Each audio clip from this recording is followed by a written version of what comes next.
c'est Maïté de Solutions de Vie. Je suis heureuse de vous retrouver pour un nouveau thème qui est celui des complexes et que j'ai intitulé « Complexes, 5 conseils à prendre en compte pour aller mieux ».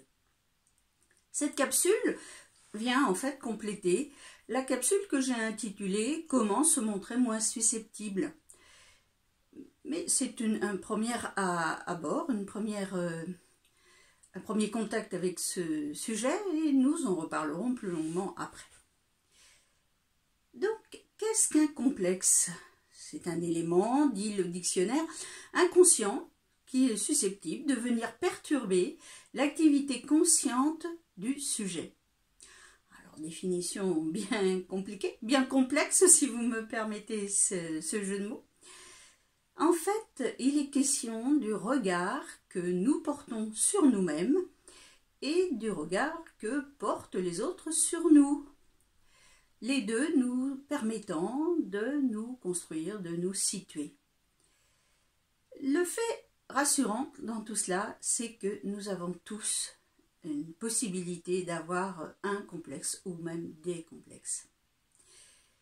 Ce défaut, vrai ou supposé, qui s'impose à nous comme s'il était une tare, c'est-à-dire que nous amplifions l'importance, jusqu'à parfois même devenir obsessionnel. L'image de soi et le rapport que l'on a à l'image de soi, dans notre société où l'image est très présente, eh bien, a une grande importance. L'image de soi a toujours été un élément constructeur, disons, de la psychologie de l'individu, de la personnalité de l'individu. Mais à notre époque, où par exemple les selfies sont monnaie courante, et ils nous obligent à nous confronter à ce défaut et éventuellement, eh bien, ça peut poser des problèmes assez importants à un individu. D'où cela nous vient-il, pardon? Certainement d'un manque de confiance en soi. Mais aussi, ça peut être lié à des attitudes désagréables, voulues ou non, de notre entourage, ou encore à des phrases assassines qui nous ont blessés, qui nous ont heurtés. Le fait que le défaut soit réel ou supposé ne rentre pas en ligne de compte parce que ce défaut, nous le surinvestissons et peut-être même donc jusqu'à devenir obsessionnel, je le disais précédemment.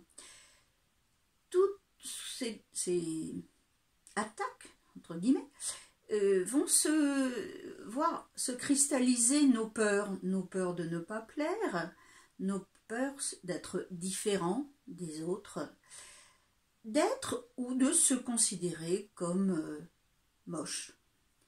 Car la plupart des complexes portent sur l'aspect physique.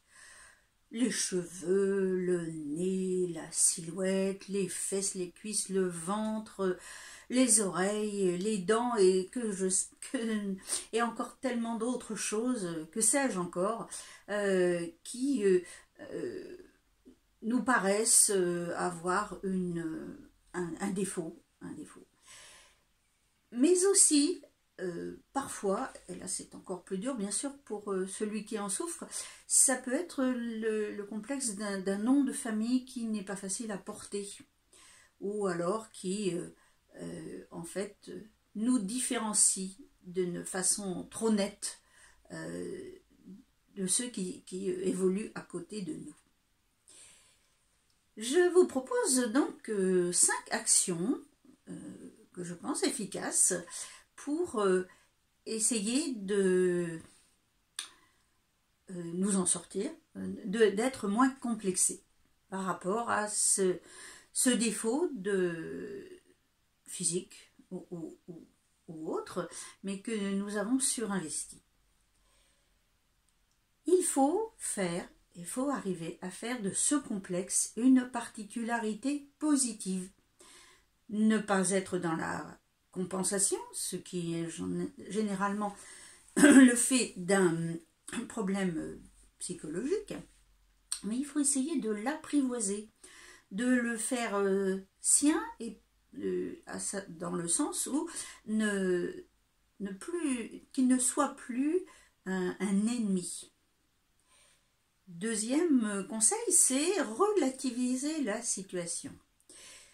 Et même à l'extrême, il est judicieux d'arriver à en rire. Parce que l'autodérision est toujours salvatrice dans ce cas.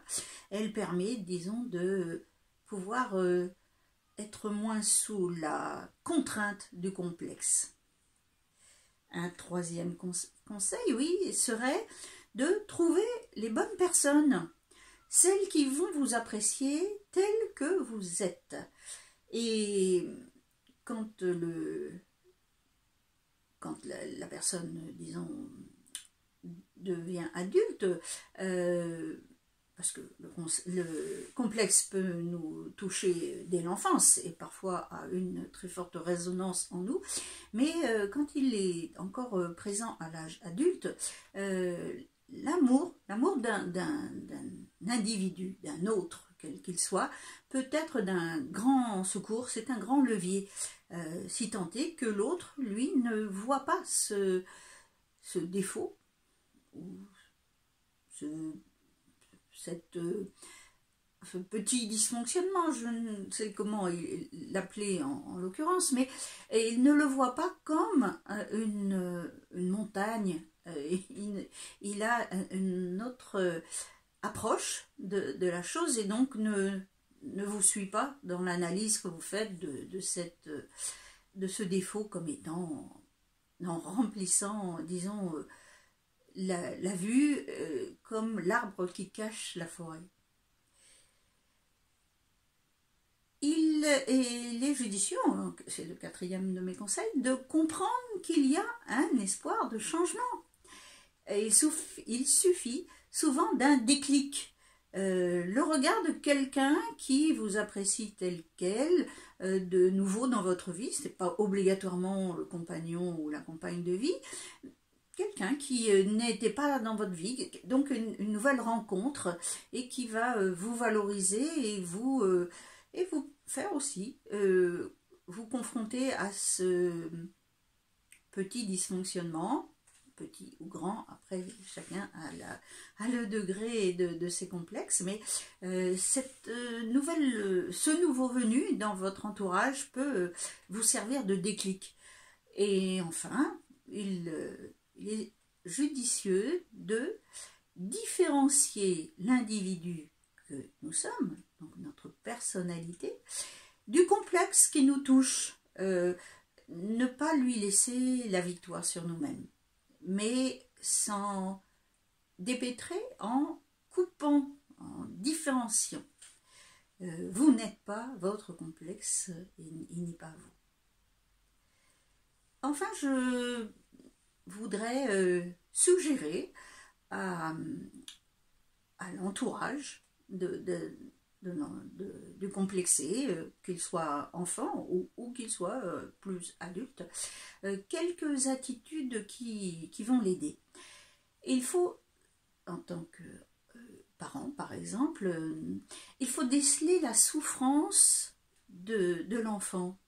Et il faut déjà comprendre qu'il a un complexe, il faut déceler cette souffrance ou bien la honte qu'il en ressent.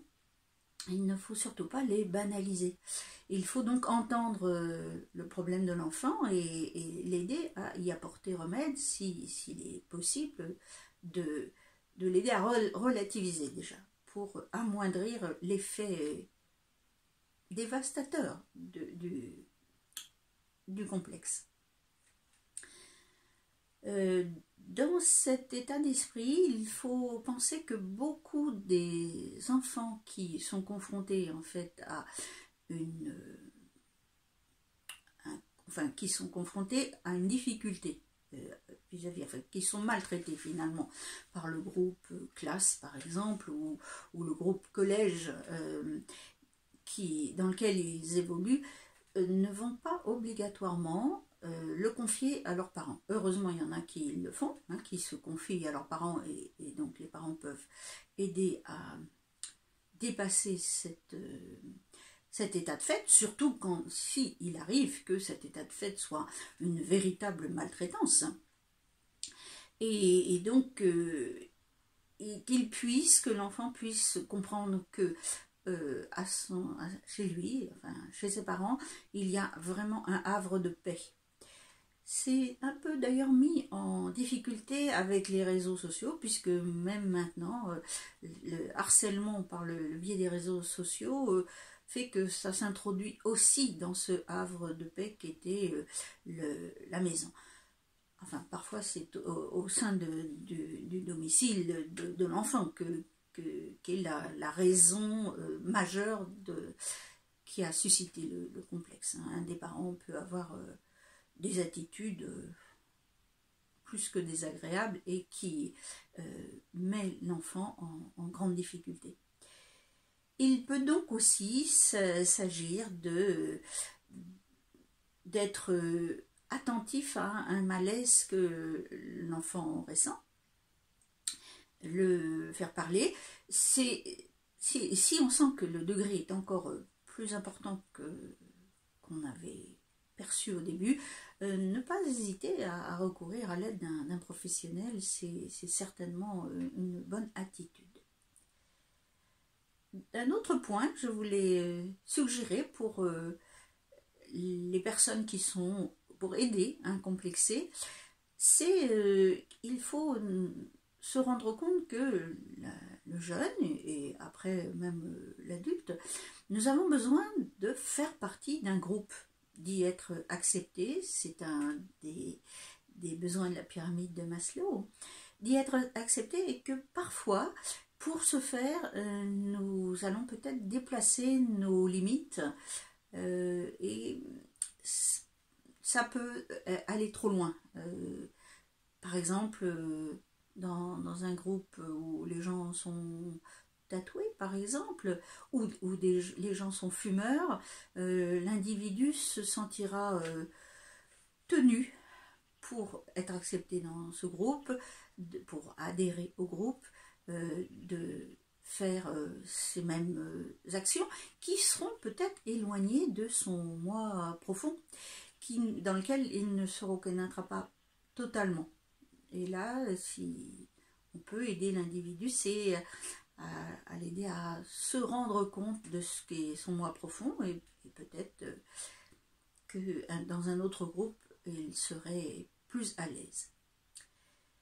Enfin, je suggère que en tant que parent, en tant que, disons, aidant pour un jeune qui éprouve des complexes, il faut se méfier, se défier de soi-même. On a pu, je le disais précédemment, on a tous des complexes, ou on a tous eu des complexes.